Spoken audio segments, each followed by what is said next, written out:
kulanti wacan oo wanaagsan daawadayaal halkan waa galwareed media qodobada warka subaxaad ku daawanaysaanna waxa ugu waaweyn cali maxamuud raagi cali dheere afhayeenka al-shabaab oo u geeriyooday dhaawac dhawaan gaaray doorashada Jubbaland oo dib loo dhigay guddiga doorashada oo markale fursad siinaya musharaxiinta mucaaradka shirka dib u heshiisiinta galmudug oo markale dib u dhacay ku saabsan gabadhii Muqdisho lagu dilay shalay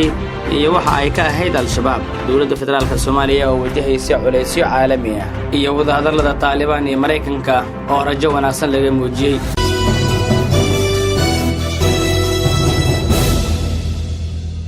waaga daawadayaal markale subax wanaagsan intaas waxay ahaayeen qodobada ugu dooran warka subaxa galwareed media waxaan naga xasuusinaa intiina danaynaysa wararka degdega ah inaad sidoo kale booqataan galwareed.com website-keena halkan aad subscribe saarataan rukumataan si aad u heshaan wararkii ugu dambeeyay ee degdega ah aan soo gelino mar waliba cali maxamuud raagi cali dheere afhayeenkii al-shabaab ee muddo badan la shaqeynayay kooxdaasi ayaa u geeriyooday dhaawac dhawaan gaaray sida xogta lagu helayo afhayeenka al-shabaab cali maxamuud raagi cali dheere ayaa ku dhaawacmay toddobaadkii la soo dhaafay dagaal ciidamada dowladda federaalka ee Soomaaliya iyo sidoo kale al-shabaab ku dhexmaray gobolka Shabeellada Hoose gaar ahaan deegaan la yiraahdo Sham oo u dhow degmada Awdhegle ee gobolkaasi dagaalka oo ahaa mid aad u qaraara ay al-shabaab waxay ku doonayeen inay dib ugu wareegaan ciidamada dowladda degmada Awdhegle ee gobolka Shabeellada Hoose oo iyagu muhiim u ahayd balse dagaalkii oo uu horkacayay cali maxamuud raagi cali dheere iyo xubno kale oo shabaab ka tirsan ayaa dhaawac culus oo cali raaga gaaray wuxuu u geeriyooday habeen hore xogtan oo ahayd mid soo jireen ilaa iyo shalay gelinkii hore ayaa lagu jiray baadigoobka iyo xaqiiqada warkan waxaana ugu dambeyn ila sirdoon ah ay xaqiijinayaan in cali maxamuud raagi cali dheere oo dhaawacii soo gaaray u geeriyooday dhaawaciisa ayaa maalmihii u horeeyay waxaa lagu dabiibayay degmada Kuntunwaare ee gobolka Shabeellada Hoose xogta ayaa sidoo kale lagu helayaa in dhaawaciisu uu ahaa mid aad u culus isla markaana qaybaha hore ee jirkiisa gaar ahaan madaxa uu dhaawac uu ka gaaray cali dheere ayaase ku geeriyooday sida ay ilwareedyadu sheegayaan gobolka Jubbada Dhexe oo loola cararay hase ahaatee wararka qaar ayaa iyaguna sheegay in gobolka Shabeellada Hoose ee dhaawaciisa lagu hayo ku geeriyooday geerida cali maxamuud raagi cali dheere ayaa dad badan xilligan ay hadal hayaan waxaana uu ahaa mid ka mid ah ragga ugu waqtiga dheer al-shabaab ee ka tirsanaa cali dheere ayaa markii hore ahaa afhayeenka al-shabaab wuxuuna si weyn uga hadli jiray idaacadaha xilligii Muqdisho ay weerarada ka fulin jireen tooska ah al-shabaab hase ahaatee markii dambe ayuu ka mid noqday madaxda sare ee al-shabaab oo wuxuu noqday afhayeenka guud ee al-shabaab iyadoona sidoo kale mar uu damcay sida xogta lagu helayo inuu ka mid noqdo 6 xubin ee ugu sarreysa al-shabaab cali dheere geeridiisa ayaa al-shabaab waxay noqon doontaa jab weyn sida falanqeeyaal xagga amniga ay xaqiijinayaan guddiga doorashada iyo xuduudaha Jubbaland ayaa mar kale isbedel waxay ku sameeyeen xilliga la qorsheeyay in dhacdo doorashada madaxweynaha Jubbaland isla markaana dib u dhigay ilaa 3 cisho kale qoraalka soo baxay guddiga oo loo diray wakiilka qaramada midoobay ee Soomaaliya iyo wakiilka IGAD iyo sidoo kale midowga Afrika ee Khamiistii booqday Kismaayo waxaa lagu sheegay qoraalka in guddiga aqbalay codsigii ahaa in dib loo furo isdiiwaangelinta musharaxiinta isla markaana doorashada waqtigeeda gadaal loo durjiyo qoraalka ayaa lagu sheegay in isdiiwaangelinta musharaxiinta la furay 17 ilaa iyo 19 Agoosto isla markaana doorashada madaxweynaha la qorsheeyay inay dhacdo 19 la dhigay 22 Agoosto guddiga ayaa waxay sheegeen in dastuurka uu ogolaanayo inay maamulaan isla markaana gacanta ku hayaan hannaanka doorashada ayaga oo gacan ka helaya baarlamaanka cusub oo shaqadiisu tahay inuu gudoomiyo kulanka codeynta isla markaana ku dhawaaqo natiijada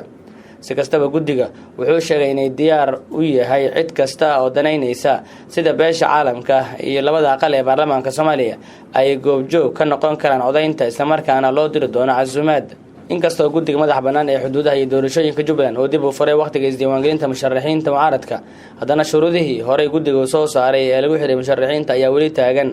sida ka tanaasulida xubnaha xilalka iyo muddada deganaanshiyaha oo laga rabo in musharaxu uu 2 sano ka badan dalka joogo iyo in aanu xaas ajnabi ah qabin taasi oo ka dhigan in musharaxiinta qaar aanay buuxin karin shuruudahan dhinaca kalena galmudug ayaa waxaa dib u dhacay shirka dib u heshiisiinta maamulkaasi dib u dhici labaad ayaa ku yimid shirka dib u heshiisiinta beelaha deegaanka galmudug oo lagu waday in sabtida maanta uu ka furmo magaalada Dhuusamareeb ee xarunta maamulka galmudug baaqashada shirka ayaa imaanaysa iyadoo inta badan ergooyinkii ka qayb gali lahaa shirka ay ka degeen magaalada Dhuusamareeb halka qaar kale oo ka mid ah ergada shirkaasi ay maalmihii la soo dhaafay Dhuusamareeb gaareen safar dhulka oo ay uga kala yimaadeen deegaanada ay ku matalayeen shirka xog ay heshay warbaahinta ayaa waxay sheegaysaa in gudoomiyaha guddiga qabanqaabada shirka dib u heshiisiinta galmudug Dr. Cabdiraxmaan Cabdullaahi Baadiyow ay madaxda ugu sarreeyay dowladda federaalka ugu yeertay Muqdisho sidaasna ugelinka dambe ee shalay ku soo gaaray magaalada Muqdisho xubnaha guddiga qabanqaabada shirka weli ma shaacin sababta ka dambaysa baaqashada shirka balse warbaahinta ayaa sidoo kale waxay ogaatay in qaar ka mid ah beelaha galmudug ay ka soo horjeesteen ka qaybgalka shirka Dhuusamareeb sida xogta lagu helayo waxaa gabi ahaanba iska diiday inay tagaan shirka Dhuusamareeb ergadii ku matali lahayd beelaha degan magaalooyin ay ka mid yihiin Cadaado Xeraale iyo Gaalkacyo xog dheeraad ah iyo faahfaahin ayaa laga helayaa gabadhii shalay ay Muqdisho ku dileen booliiska Soomaaliya isla markaana lala dilay 3 xubin kale oo al-shabaab ka tirsan lana shaaciyay inay dil u geysan rabeen mas'uul ciidamada booliiska Soomaaliya ayaa shalay suuqa Bakaaraha ee magaalada Muqdisho ku toogtay 4 qof oo mid ka mid ah ay ahayd haweeney kuwaas oo dhammaantood ka tirsan al-shabaab faahfaahin dheeraad ah ayaa ka soo baxaya xubnaha shabaabka ah ee la toogtay sida ay ku waramayaan hay'adaha ammaanka iyo ganacsatada Bakaaraha oo la hadlay caasimada online si gaar ah warbaahinta ayaa heshay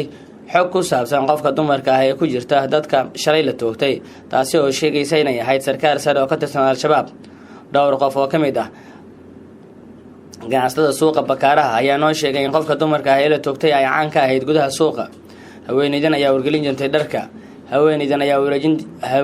ayaa wareejin jirtay dharka boorsooyinka la gashado mobilka iyo sidoo kale agabyada kale ee telefoonada